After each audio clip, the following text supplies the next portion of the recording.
28 years old, work as a dental hygienist in San Diego, California, and make about $68,000 a year. I've always been into fitness and health tracking, so about 2 years ago, I bought a Fitbit Charge 5.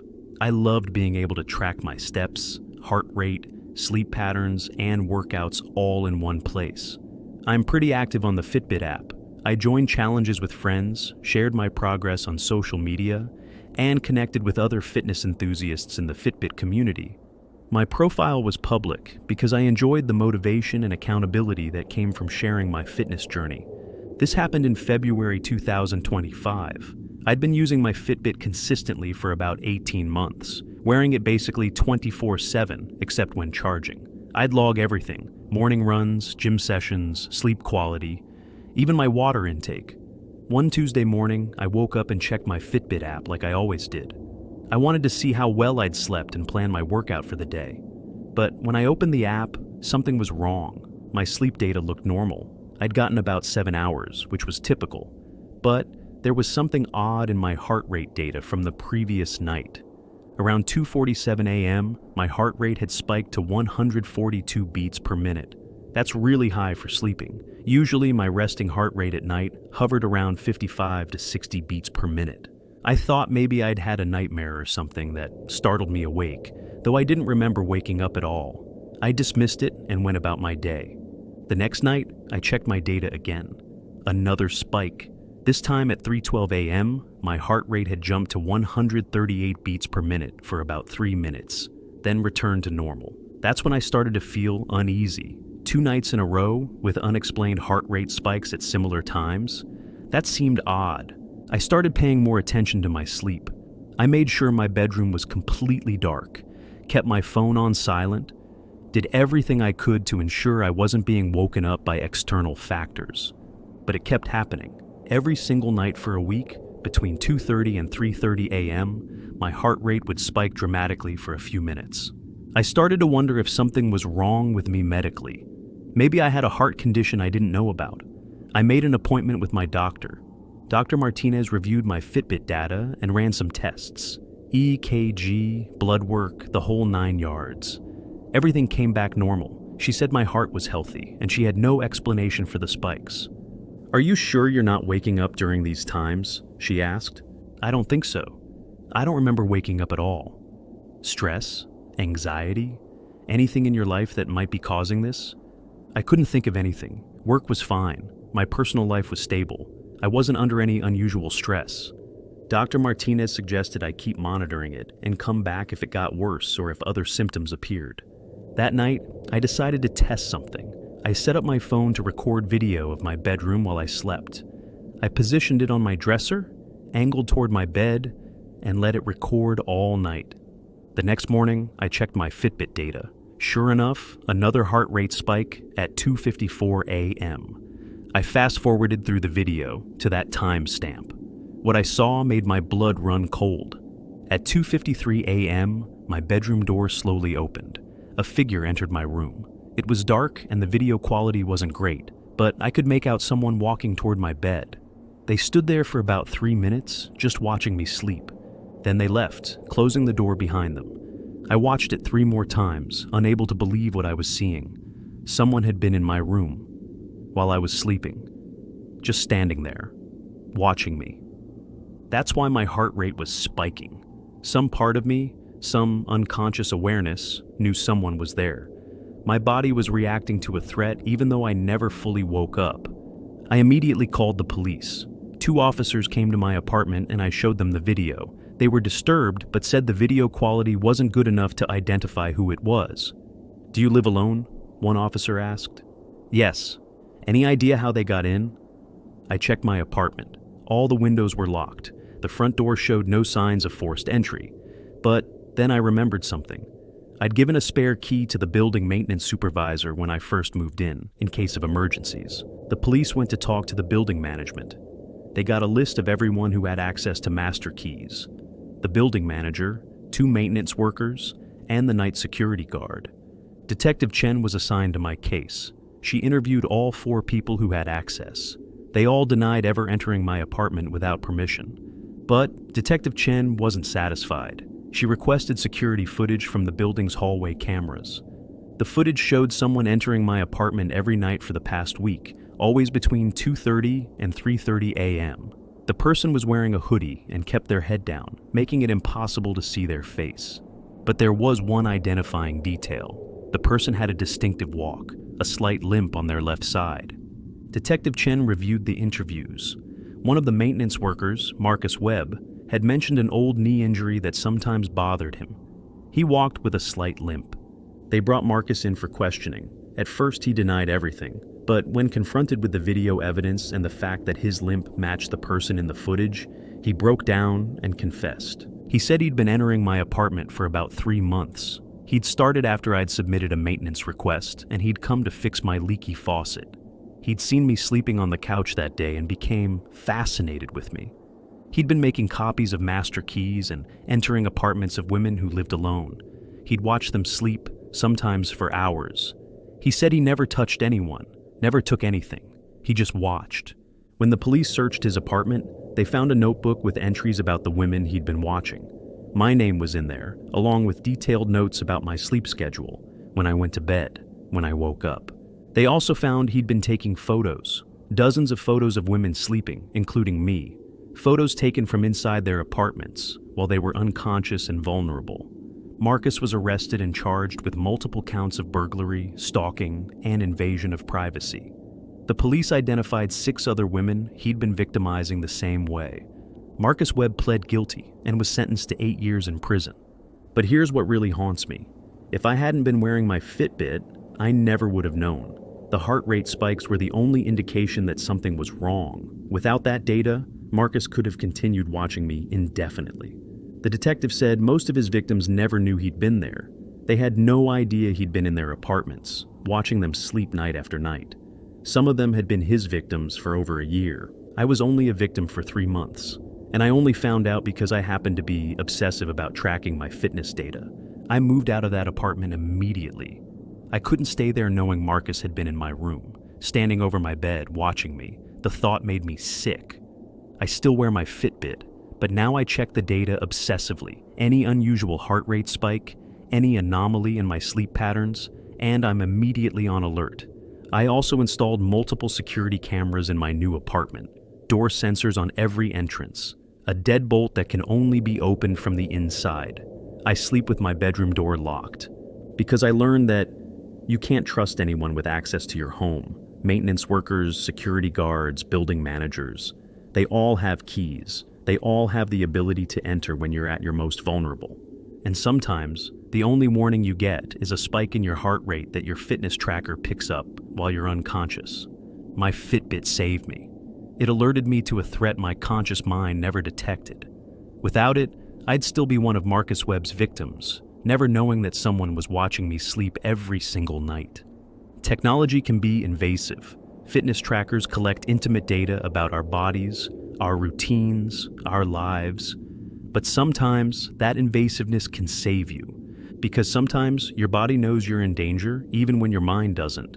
And if you're tracking that data, you might just catch it in time. I still have nightmares about those 3 months, about Marcus standing over my bed watching me, about how many times he did it before I found out, about what might have happened if he'd decided watching wasn't enough anymore. The other women he victimized are still dealing with the trauma. Some of them don't wear fitness trackers. They never knew he was there until the police told them. They'll never know how many times he watched them, how long he stood there, what he was thinking. At least I know. At least I have the data, the timestamps, the exact moments when my body knew I wasn't alone. That knowledge is both a curse and a blessing. But I'd rather know the truth than live in ignorance while someone violates my privacy and safety. So if you wear a fitness tracker, pay attention to the data. Unusual heart rate spikes during sleep, disrupted sleep patterns, anything that seems off. It might be nothing. Or it might be your body trying to tell you that something is very, very wrong. And in my case, listening to what my body was trying to tell me potentially saved my life. I'm 25 years old, work as a graphic designer in Austin, Texas, and make about $58,000 a year. I'm pretty active, into hiking and cycling, and I got an Apple Watch Series 9 about a year ago as a birthday present from my parents. I loved all the features, the fitness tracking, the notifications, and especially the safety features like fall detection and emergency SOS. I'm single and live alone in a one-bedroom apartment. I work from home most days, which I love because it gives me flexibility to exercise during lunch or take breaks to go for walks. My Apple Watch became essential to my routine. It tracked everything: my daily movement, my workouts, my heart rate, even my menstrual cycle. Like a lot of people, I shared my activity data with friends and family through the Apple Fitness app. It was motivating to see everyone's progress and compete in monthly challenges. My mom, my sister, and 3 of my close friends could see my daily activity rings and workout summaries. This started in January 2025. I'd been sharing my activity data for about 8 months with no issues. But then I noticed something strange. I got a notification on my Apple Watch that someone new had started sharing activity data with me. The profile name was just Jay, with no profile picture. I figured it was one of my friends who'd just gotten an Apple Watch and wanted to share data. I accepted the sharing request. Over the next few days, I noticed that Jay was consistently matching my activity. If I went for a run and burned 300 calories, they'd have a workout around the same time with a similar calorie burn. If I closed my rings by 7 p.m., they'd close theirs around the same time. At first, I thought it was a coincidence. Maybe we just had similar routines. But it continued every single day for 2 weeks. Our activity patterns were almost identical. I asked my friends if any of them had created a profile called Jay. They all said no. I checked with my family. None of them either. That's when I started to feel uneasy. Who was this person? And why were their activity patterns matching mine so closely?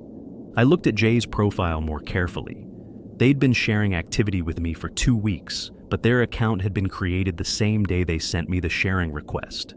It was a new account, created specifically to share data with me. I tried to remove them from my sharing list, but I noticed something that made my blood run cold. I wasn't sharing my activity with Jay. They were sharing their activity with me, which meant they could see all of my data, but they'd never actually requested permission. They'd somehow gained access to my fitness information without me accepting a proper share request. I called Apple support and explained the situation. After being transferred several times, I finally got a senior advisor who looked into my account. "This is unusual," she said. "It looks like someone added themselves to your sharing list through a back-end exploit. This shouldn't be possible." "What does that mean?" "It means someone with technical knowledge found a way to connect to your fitness data without your explicit permission. I'm escalating this to our security team." I asked if there was any way to identify who Jay was. The advisor said they couldn't share account information, but they'd investigate and contact law enforcement if necessary. In the meantime, I was told to change all my passwords, enable two-factor authentication, and remove the unknown person from my sharing list. I did all of that, but the damage was done. Someone had been watching my fitness data for 2 weeks. They knew my workout schedule, where I went, when I was active, when I was sedentary. Then I started thinking about those matching activity patterns. If Jay was doing the same activities at the same times as me, that meant they were either incredibly coincidentally on the same schedule, or they were following me. I started paying more attention when I went for runs or bike rides, and that's when I noticed him. A man, maybe in his late 20s or early 30s, wearing running gear. I'd see him at the park when I went jogging, at the trail when I went hiking, at the coffee shop I'd stop at after my morning runs. At first I thought he was just another regular at the same spots I frequented. Austin is a fitness-oriented city. Lots of people have similar routines, but then I noticed he was always alone, never talking to anyone, just watching. And he had an Apple Watch. One day after a morning run, I stopped at my usual coffee shop. The man was there, sitting at a table in the corner. I decided to confront him. I walked up to his table. "Excuse me, are you following me?" He looked up, startled. "What?" "Number. I'm just getting coffee." "I've seen you at the park, at the trail, now here. You're always where I am." "That's a coincidence. I work nearby, I run in the mornings. This is my regular coffee shop." "Do you know who I am?" He hesitated just a second too long. "No, should I?" That hesitation told me everything. He knew exactly who I was. I took out my phone and opened my Apple Fitness app. Someone's been accessing my fitness data without permission. Someone with the profile name Jay. Do you know anything about that?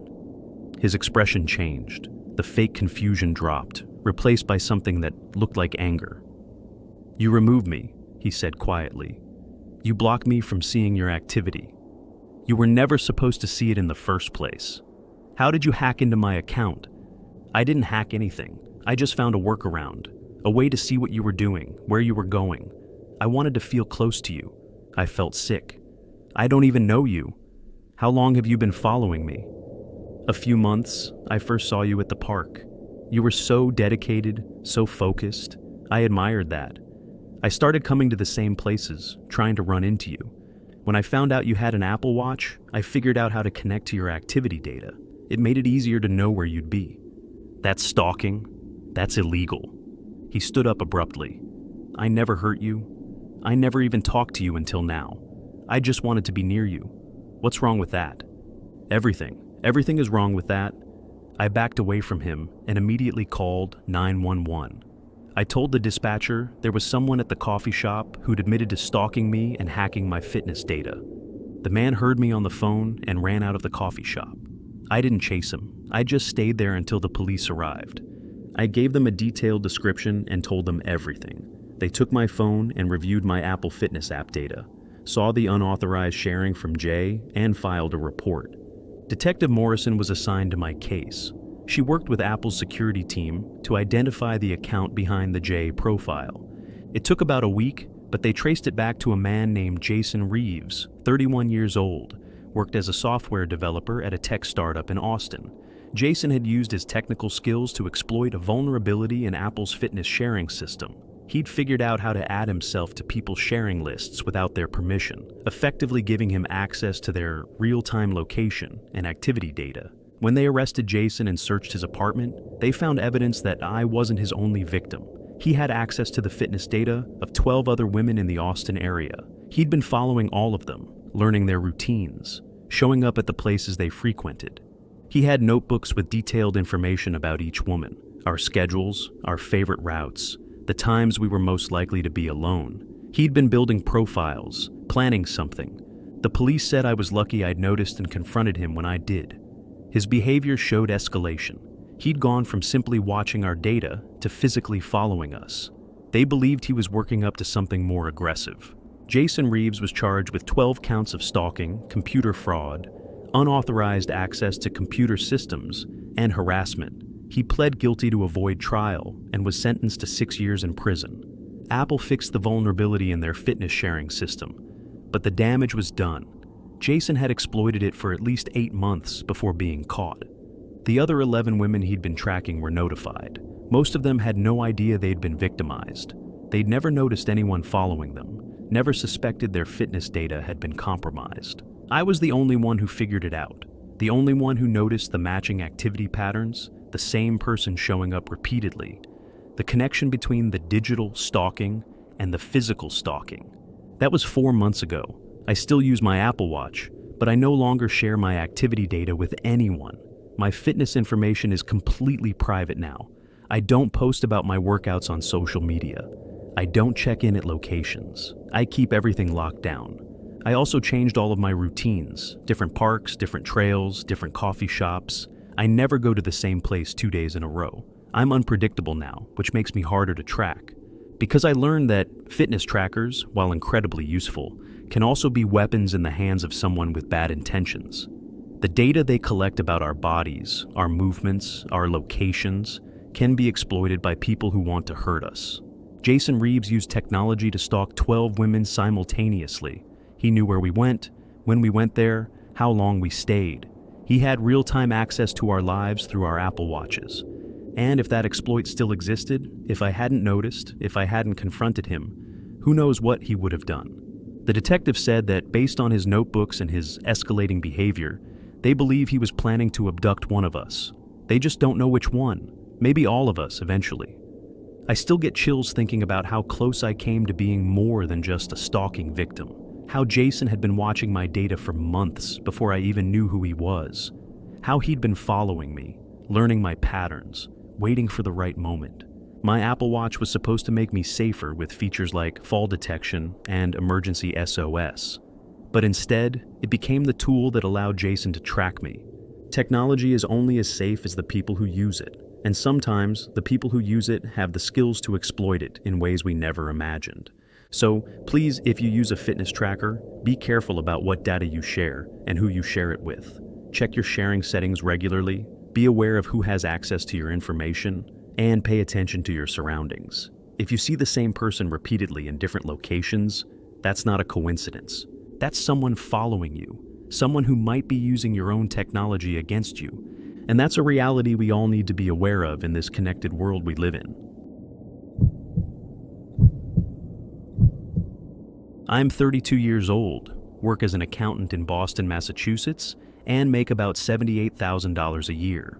I'm a serious runner, training for marathons, and I use a Garmin Forerunner 965 to track all my runs. It's a high-end GPS watch that tracks everything: distance, pace, heart rate, elevation, and most importantly for this story, it maps my exact routes. I'm very active in the running community. I use Strava to share my runs with other runners, join challenges, and compete for segment times. My Strava profile was public because I enjoyed the social aspect of running and liked connecting with other athletes. Every run I did was automatically uploaded to Strava, complete with a detailed GPS map showing exactly where I'd run. I'd been doing this for over 3 years, logging hundreds of runs all over Boston and the surrounding suburbs. This started in March 2025. I'd been following my usual training schedule, running 4 to 5 times a week, always starting and ending from my house. I had several regular routes: a 5-mile loop through my neighborhood, a 10-mile route along the Charles River, and a 15-mile long run that took me through several different areas. One evening, I got home from a run and noticed something odd. Someone had left a small package on my doorstep. It wasn't a delivery, I wasn't expecting anything. Just a plain brown box with no label, no return address. I brought it inside and opened it carefully. Inside was a printed map, my map. One of my regular running routes, printed from Strava, with certain points marked with red X's. There was a note attached. Written in typed text, it said, "I've been watching you run. These are the places where you're most vulnerable, alone, hidden from view, easy to grab."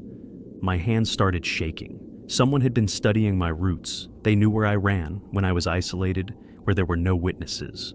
I called the police immediately. 2 officers came and took the package and note as evidence. They looked at my Strava account and seemed concerned. "Your routes are public," one officer said. "Anyone can see exactly where you run, where you start and end. They can see your house." I never thought about it that way. I thought I was just sharing my fitness data with other runners. You are, but you're also sharing detailed information about your routine and your location. Someone's using that to stalk you. Detective Walsh was assigned to my case. She reviewed the package and note, but there were no fingerprints, no DNA, nothing to identify who sent it. "Whoever did this is smart," she said. "They're sending you a message. They want you to know they're watching, but they're not giving us anything to trace." What do I do? Change your routes. Make your Strava profile private, vary your schedule, and be very, very careful. I did everything she suggested. I made my Strava profile private, started running different routes every day, never established a pattern. I even started driving to different neighborhoods before beginning my runs, so no one could predict where I'd be. For 2 weeks, nothing happened. I thought maybe the package had just been someone trying to scare me, and now that I'd changed my behavior, they'd moved on. Then I received another package, same as before, plain brown box, no label. Inside was another printed map. But this time, it was one of my new routes, one I'd only run twice, both times after making my profile private. The note said, "You can't hide from me. I know where you run. I'm always watching." I felt sick. How were they getting this information if my Strava was private? I called Detective Walsh immediately. She came to my house and examined the new package. This person is somehow accessing your Strava data even though it's private. Either they have your login credentials, or they're hacking your account, or they're following you physically and mapping your routes themselves. But I've been so careful. I change routes every day. I never run the same route twice in a row. They're dedicated. This is serious stalking. I'm going to have a tech specialist look at your account. The tech specialist from the Boston PD Cybercrimes Unit examined my Garmin and Strava accounts. After a few hours, he found something. Someone installed a keylogger on your computer, he said. It's been recording everything you type, including your passwords. They've had access to your Strava account for at least a month. How did they install it? Do you click on links in emails? Download attachments? I thought about it. About 3 weeks ago, I'd received an email that looked like it was from Strava. It said there was a problem with my account, and I needed to download a security update. I'd clicked the link and installed what I thought was an official Strava update. That was probably it, the specialist said. A phishing email designed to look like it came from Strava. The update was actually malware. He cleaned my computer and helped me change all my passwords, but the damage was done. This person had been monitoring my Strava activity for weeks, seeing every route I ran, even when my profile was private. Detective Walsh said they'd try to trace the phishing email, but those were usually sent through anonymous services that were hard to track. In the meantime, she said, I want you to consider stopping running for a while. This person is escalating. First they just watched your public data, then they sent you a threatening package. Now they've hacked your account. The next step could be a physical confrontation. But I couldn't stop running. I had a marathon in 6 weeks. I'd been training for months. I couldn't let this person control my life. Instead, I got creative. I bought a new Garmin watch and created a new account with a different email address. I didn't connect it to Strava or any other social platform. I told no one about it, not even my friends or family. I kept my old watch and old accounts active, but I stopped using them for actual runs. Instead, I'd leave the old watch at home and let it record false data. I'd put it on my Roomba and let it wander around my apartment, creating random runs that looked like I was exercising indoors. My real runs were tracked only on my new watch, with data that never got uploaded anywhere. I was effectively running dark, off the grid. For a week, this strategy worked. No more packages, no more notes. Whoever was stalking me was probably confused by the weird indoor runs my old watch was recording. But then one morning, I came home from a run to find someone waiting on my front porch. A man, maybe in his mid-30s, wearing running clothes. He had a Garmin watch on his wrist. You've been avoiding me, he said. I don't know you. You need to leave. Yes, you do. We're connected. We're both runners. I've been following your progress for years. I know everything about you. You're the one sending the packages.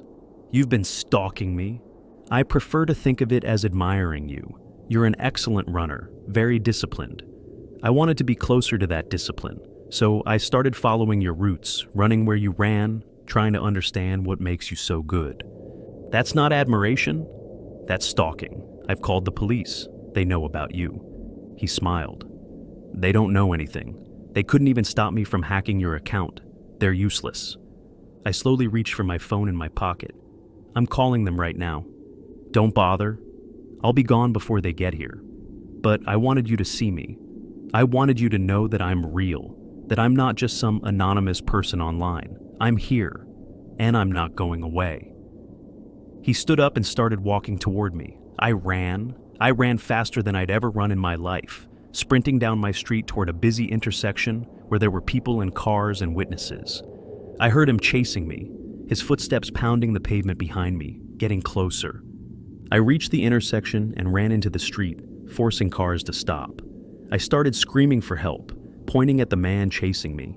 He saw all the people watching and stopped, just stood there at the corner, staring at me. Then he turned and ran in the other direction. I called 911 and gave them a detailed description. Multiple witnesses had seen him, and some had even taken photos.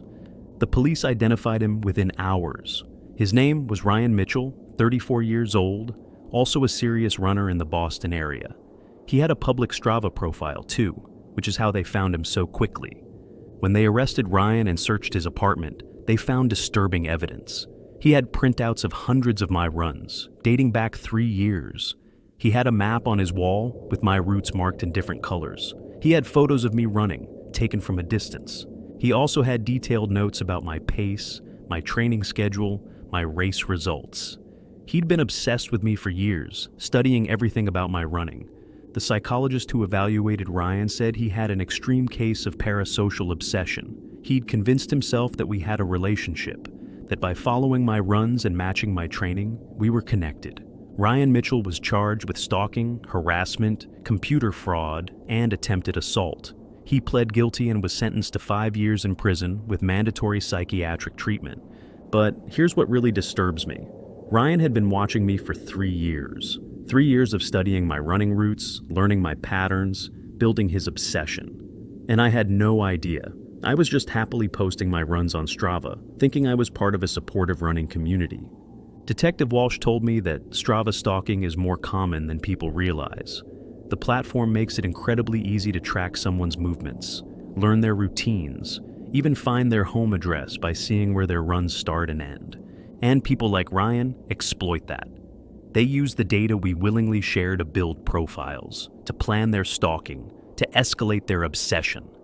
I still run. I still train for marathons, but I never post my routes online anymore. I don't use Strava. I don't share my training data. Everything stays private, locked down, accessible only to me. Because I learned that the running community, while generally supportive and positive, can also attract predators. People who use fitness data as a hunting ground. People who study your routes like they're planning a crime. Ryan Mitchell is in prison now, but there are others like him out there. Others scrolling through Strava, finding vulnerable runners, learning their patterns, waiting for the right moment. So please, if you use fitness tracking apps with social features, be careful about what you share. Consider making your profile private. Don't show where your runs start and end. Use privacy zones to hide your home address. And never, ever establish a predictable pattern, because someone might be watching, studying, planning, using your own data against you. And by the time you realize it, they might already be too close to escape from.